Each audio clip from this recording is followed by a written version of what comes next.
Serang, Banten pada tahun 1941, lahir seorang anak laki-laki yang diberi nama Edi Maulana Sampat.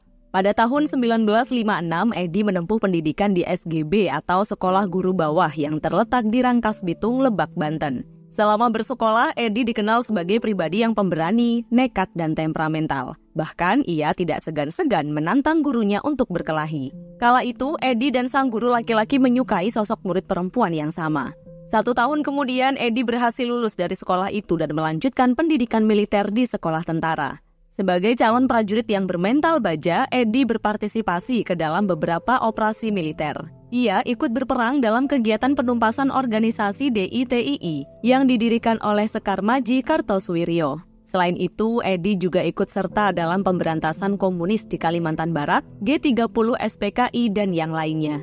Atas keberanian dan kesungguhannya, Edi mendapatkan berbagai macam penghargaan dari pemerintah Indonesia. Ia juga mendapatkan kenaikan pangkat hingga menjadi sersan mayor. Pria itu pun resmi berdinas di Komando Distrik Militer nomor 0608 Cianjur, Jawa Barat. Di dalam benaknya, Edi sangat ingin menjadi kepala desa di kampung halamannya, yakni Desa Kebun Jeruk, Serang, Banten. Pada tahun 1967 dan 1969, Edi mengikuti kontestasi pemilihan kepala desa di Kebun Jeruk. Namun sayang, usahanya itu tidak pernah membuahkan hasil.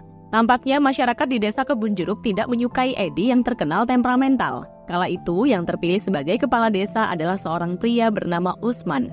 1 minggu setelah terpilih, Usman ditemukan oleh warga setempat dalam keadaan kehilangan nyawa dan memiliki luka letusan senpi. Para warga pun mencurigai Edi sebagai pelakunya dengan motif sakit hati setelah kalah dalam pemilihan kades. Edi sempat dipenjara karena dituduh sebagai dalang penghilangan nyawa. Beruntungnya, ia segera dibebaskan karena kurangnya bukti dan tidak ada saksi mata. Beberapa waktu kemudian, Edi mengikuti pemilihan kepala desa di Desa Nagrak, Kecamatan Cisaat, Sukabumi, Jawa Barat. Ia sangat percaya diri karena sebelumnya pernah menjabat sebagai tentara pembina desa. Edi pun melakukan politik uang atau suap-menyuap. Ia memberi uang senilai ratusan ribu kepada para warga. Edi lalu membelikan lampu Petromax untuk masjid dan musola. Tak hanya itu saja, ia juga memberikan sembako seperti beras serta sarung dan peci untuk tokoh agama dan tokoh masyarakat. Tiba saatnya pemilihan kades berlangsung. Edi hanya melawan kotak kosong dan ia pun yakin bisa menang. Namun kenyataannya, dari 2.000 pemilih hanya 786 orang yang memberikan suara untuk Edi. Rupanya, warga Desa Nagrak juga tidak terlalu menyukai Edi, meskipun pria itu sudah melakukan serangan fajar. Edi pun sangat sedih dan kecewa dengan hasil yang ada, padahal ia sudah menyiapkan seragam kepala desa yang akan dipakai saat hari pelantikan. Edi juga sudah menjual sebidang sawah miliknya dan meminjam uang dari bank. Tak lama kemudian, Edi dikejar-kejar rentenir dari bank yang ingin menagih uang pinjaman. Pria itu pun tidak bisa membayarnya dengan cepat dan meminta tambahan rentang waktu. Para rentenir tidak mau menunggu, mereka lalu mengambil benda-benda elektronik seperti televisi dan beberapa perabotan rumah tangga milik Edi. Edi semakin geram setelah mengetahui tentang komandannya yang menawarkan jabatan kepala desa sementara kepada rekan kerjanya yang bernama Sersan Sutarjat. Mengetahui hal ini, Edi meyakini adanya persekongkolan antara pimpinan dan rekan kerjanya. Mereka telah menyabotase usahanya untuk menjadi kades. Edi memastikan bahwa Sersan Sutarjat dan pimpinannya yang bernama Letkol Kahyat serta Bupati Cianjur yang bernama Ajat Sudrajat telah bersekongkol. Edi pun sangat ingin membalas dendam dan memberi pelajaran kepada 3 orang tersebut. Sersan Sutarjat kebetulan saja berperan sebagai bendahara Kodim dan tugas rutinnya mencairkan gaji para anggota tentara. Edi pun menyusun rencana untuk merampok Sersan Sutarjat yang akan mengambil uang gaji tersebut. Sistem pembayaran gaji di Kodim pada kala itu tidak langsung diserahkan kepada para anggota. Jadi, si bendahara harus mengambil semua cek dan mencairkannya di bank. Lalu, ia harus mengumpulkan uang gaji tersebut dan melaporkannya kepada atasan. Kemudian, si bendahara diizinkan untuk membagi-bagikan uang gaji kepada tiap-tiap anggota berdasarkan pangkatnya. Pada tanggal 6 Agustus 1979, Edi menuju ke gudang penyimpanan amunisi. Sampai di sana, ia menyogok petugas penjaga agar bersedia menyerahkan 250 butir timah panas dan 5 buah granat. Namun, si penjaga gudang menolak uang sogokan dari Edi. Pada akhirnya Edi nekat menerobos masuk ke dalam gudang dan mencuri sebuah senpi beserta peralatan lainnya. Setelah itu, pria tersebut menuju ke lahan sawah miliknya dan meminta bantuan kepada para buruh tani untuk bekerja sama. Ada beberapa orang buruh tani dan pembajak sawah, 3 diantaranya bernama Ojeng, Mais, dan Enjang. Edi lalu memberi iming-iming berupa uang atau THR Hari Raya Idul Fitri kepada ketiga orang itu. Mais dan Enjang menolak ajakan sang majikan dan tidak tertarik meski diiming-imingi THR. Sementara itu, Ojeng menerima tawaran Edi dan siap sedia melaksanakan semua perintah dari majikannya tersebut. Kemudian pada tanggal 20 Agustus 1979, Edi mengendarai sepeda motor klasik buatan Inggris dan membonceng Ojeng. Edi juga membawa sebuah ransel atau tas punggung yang berisi senpi, amunisi, dan sajam.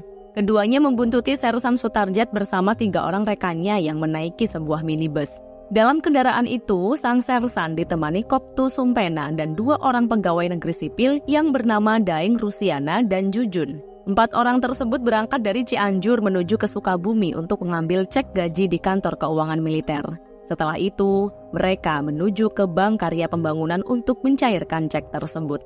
Total uang yang berhasil dicairkan oleh Sersan Sutarjat berjumlah 21,3 juta rupiah. Setelah menyimpan uangnya dengan aman, sang Sersan dan 3 rekannya menaiki sebuah minibus Colt untuk kembali menuju Cianjur. Sementara itu, Edi dan Ojeng meninggalkan sepeda motor mereka di Sukabumi. Keduanya lalu berpura-pura menjadi penumpang dan ikut naik ke dalam minibus yang sama. Edi menenteng tas ranselnya, sedangkan Ojeng menenteng jirigen berisi bensin.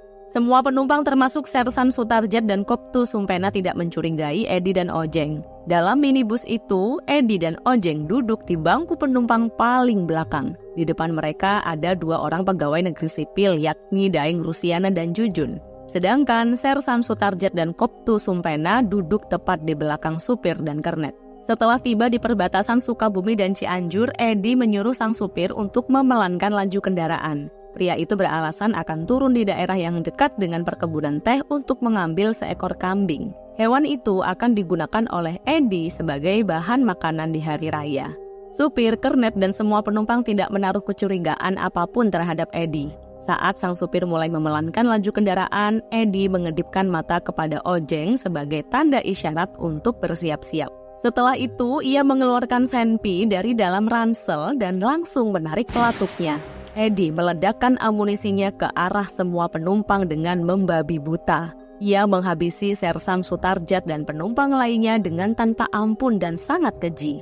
Laju minibus yang dikemudikan sang supir mulai oleng ke kanan dan ke kiri tanpa terkendali. Sesaat kemudian kendaraan tersebut menabrak tumpukan pasir. Iding, si supir, mencoba menyelamatkan diri dengan cara melompat dari pintu depan minibus. Edi berteriak dengan sangat keras dan menyuruh Iding berhenti. Namun si supir tidak menggubrisnya dan terus berlari dengan kencang. Edi lalu membidik si supir dari jarak jauh dengan ketelitian dan fokus yang luar biasa. Iding pun terkena timah panas di bagian punggungnya, kemudian jatuh tersungkur dan terjerembab ke dalam parit. Edi mengira semua saksi mata telah tiada. Ia dan Ojeng segera mengambil tas milik Sersan Sutarjat yang di dalamnya terdapat uang tunai sebesar 21,3 juta rupiah. Keduanya lalu turun dari minibus itu. Edi menyuruh Ojeng untuk menyiramkan bensin ke dalam minibus. Kemudian Edi membakar kendaraan itu untuk menghilangkan jejak dan barang bukti. Setelah itu, Edi mengajak Ojeng kabur ke daerah pegunungan yang sepi. Sesampainya di sana, Edi dan Ojeng masuk ke dalam hutan dan memakan buah-buahan untuk bertahan hidup. Di sisi lain, salah satu penumpang yakni Koptu Sumpena ternyata masih hidup. Sang Koptu berhasil mengelabui Edi dan Ojeng dengan berpura-pura sekarat. Koptu Sumpena pun berusaha keluar dari minibus yang terbakar dengan perlahan-lahan. Ia lalu bangkit berdiri dan berjalan tertatih-tatih menuju ke rumah warga setempat. Koptu Sumpena meminta tolong kepada para warga dan melaporkan perbuatan Edi. Pria itu juga mengatakan keyakinannya tentang 5 orang penumpang yang telah kehilangan nyawa, termasuk Sersan Sutarjat. Kemudian sang Koptu bersama para warga berbondong-bondong ke kantor Kodim setempat untuk mengadu. Dari situlah para anggota tentara dan polisi bekerja sama untuk mengejar Edi dan Ojeng yang kini berstatus sebagai buron. Kabar perampokan yang dilakukan Edi menggegerkan warga Cianjur. Peristiwa itu dijadikan headline news oleh beberapa media seperti koran Tempo, Gala, dan Pikiran Rakyat.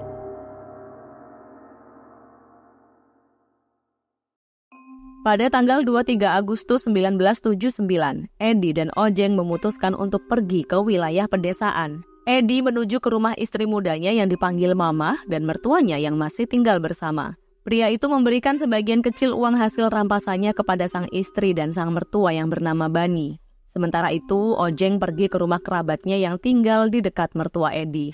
Pria tersebut merasa lega karena ia mendapatkan komisi dan bisa beristirahat dengan nyaman. Namun, Edi tentu saja masih membutuhkan bantuan Ojeng.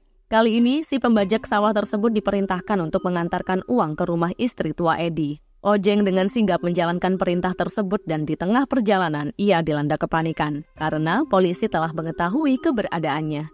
Ojeng mundur teratur dan mengambil ancang-ancang untuk berlari sekencang mungkin, padahal ia sudah dekat dengan rumah istri tua Edi. Ojeng pun berlari ke areal persawahan dan membenamkan sejumlah uang di salah satu lahan sawah. Kemudian ia berlari ke arah sungai dan menyusuri aliran air hingga ke Desa Nagrak, Sukabumi. Beruntungnya pasukan gabungan tentara dan polisi berhasil menemukan Ojeng di desa tersebut. Para petugas menemukan sisa uang rampasan dari tangan Ojeng dan uang yang ditanam oleh pria itu di lahan sawah. Kini, kaki tangan Edi tersebut dimasukkan ke dalam jeruji besi. Di tempat lain, Edi sedang bergerilya untuk menyelamatkan dirinya sendiri. Pria itu juga sudah mengetahui tentang Ojeng yang diringkus petugas gabungan. Kala itu, banyak orang yang memburu Edi, tidak hanya tentara dan polisi, tapi warga desa dan para wartawan juga mengulurkan tangan untuk bekerja sama dengan petugas. Pihak kepolisian dari Kabupaten Bogor juga membantu operasi pencarian Edi. Si pelaku utama dengan segala kecerdasan dan kemampuan yang dimilikinya sangat sulit ditemukan. Edi telah mengarungi hutan, gunung, sawah, dan perbukitan selama berhari-hari. Keterampilannya bertahan hidup di alam terbuka sangat mengesankan. Ditambah lagi, ia sangat berpengalaman menjadi prajurit yang tahan banting di segala situasi. Desas-desus yang beredar di antara warga Kebun Jeruk menyebutkan kalau Edi memiliki ilmu kanuragan atau ilmu bela diri disertai spiritualitas yang tinggi. Edi diyakini bisa menyamar dan menghilang untuk menghindari kejaran para musuh. Edi juga dipercayai sangat lihai berkamuflase di keramaian hingga sosoknya sangat sulit dikenali. Petugas gabungan pun memperluas area pencarian, mereka sampai harus menjaga perbatasan Cianjur dan Bandung dengan sangat ketat. Setiap kendaraan yang melewati jalan Cianjur-Bandung harus diperiksa dan para penumpangnya harus turun terlebih dahulu. Tentara dan polisi juga menerjunkan para intelijen yang menyamar sebagai preman ke desa-desa yang mungkin saja akan dilalui oleh Edi. Warga di sekitar area pegunungan mengaku sempat melihat sosok pria berbaju hijau loreng berjalan seorang diri. Pria itu membawa ransel yang berisi senpi dan mengaku sedang mengejar perampok selama berhari-hari. Maijah, salah seorang warga desa juga mengaku didatangi pria tersebut. Sang pria mengaku kelelahan dan kelaparan. Pria itu adalah Edi, ia meminta makanan kepada Maijah. Warga desa itu pun dengan senang hati menolong dan memberikan makanan seadanya untuk Edi. Saat hari sudah gelap, Maijah ingin menyalakan lampu Petromax di rumahnya. Namun, Edi dengan tegas melarang Maijah. Pria itu pun makan dan beristirahat sejenak dalam keadaan gelap gulita. Dari dinding bambu di rumah Maijah, Edi mampu melihat pergerakan petugas gabungan yang sedang mengejarnya. Sebenarnya, ia mampu meletuskan senpinya dan menghabisi semua petugas tersebut. Namun, Edi mengurungkan niatnya agar Maijah dan warga desa lainnya tidak geger. Keesokan harinya, Edi berpamitan kepada Maijah untuk meneruskan perjalanan. Pria itu menyusuri perkebunan teh dan rel kereta api untuk menuju ke area pedesaan. Di desa yang baru, Edi bergegas ke rumah anak angkatnya. Sesampainya di sana, ia minta dibelikan sikat gigi, pasta gigi, sandal jepit, peci, dan batu baterai. Edi pun membersihkan diri, mengenakan pakaian ala warga setempat, dan mendengarkan siaran radio dengan nyaman. Di rumah sang anak, Edi menunjukkan jimat-jimat miliknya. Barang-barang klinik itu ia peroleh dari para supranaturalis yang berasal dari Banten dan Madura. Kepada sang anak angkat, Edi mengaku sedang dikejar oleh petugas gabungan. Edi juga meyakinkan sang anak untuk tidak khawatir karena tubuhnya kebal timah panas berkat jimat-jimat yang ada. Keesokan harinya, Edi pamit untuk melanjutkan perjalanan dan sampailah ia di kawasan Bukit Datar, Sukabumi. Di sana, Edi terkepung oleh petugas gabungan yang sudah mencium keberadaannya. Pria itu pun memilih untuk menolak menyerahkan diri meski telah terpojokkan. Edi pun menggunakan keterampilannya dalam bernegosiasi. Ia mengungkapkan bersedia menyerahkan diri asalkan anak angkatnya diperbolehkan untuk mengamankan senpi dan ranselnya. Petugas gabungan mengiyakan permintaan Edi dan menyuruh orang lain untuk mengambil senpi dan ransel tersebut. Merasa dibohongi, Edi menghabisi seseorang yang mencoba mengambil barang-barang pribadinya. Di momen ini, terjadilah baku hantam antara Edi dan para petugas gabungan. Dalam peristiwa itu, Edi terluka karena terkena letusan senpi. Katanya kebal dan sakti, tapi nyatanya tidak. Dalam keadaan terluka parah di bagian kakinya, Edi berusaha kabur dan berlari ke desa Cigintung, Sumedang. Setibanya di sana, Edi merasa sangat kelelahan dan luka di kakinya semakin parah. Tak lama kemudian, Edi berhasil ditangkap oleh pasukan tentara dari batalion setempat yang dipimpin oleh Sersan Mayor Sain. Dalam proses penangkapan itu, petugas berhasil menyita sejumlah uang yang disimpan oleh Edi di dalam ranselnya.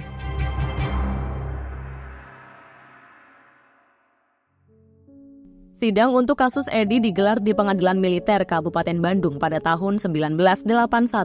Hasil persidangan menyatakan Edi dipecat dari TNI dan dijatuhi hukuman matot. Sementara itu, Ojeng si kaki tangan dihukum 12 tahun penjara dan Bani si mertua dihukum 4 bulan penjara. Pada akhirnya, Edi dan tersangka lainnya mendekam di penjara Poncol, Cimahi, Jawa Barat. Di dalam penjara pada tahun 1984, Edi sempat mengajukan gerasi kepada Presiden Soeharto, tapi permintaannya itu ditolak oleh sang presiden.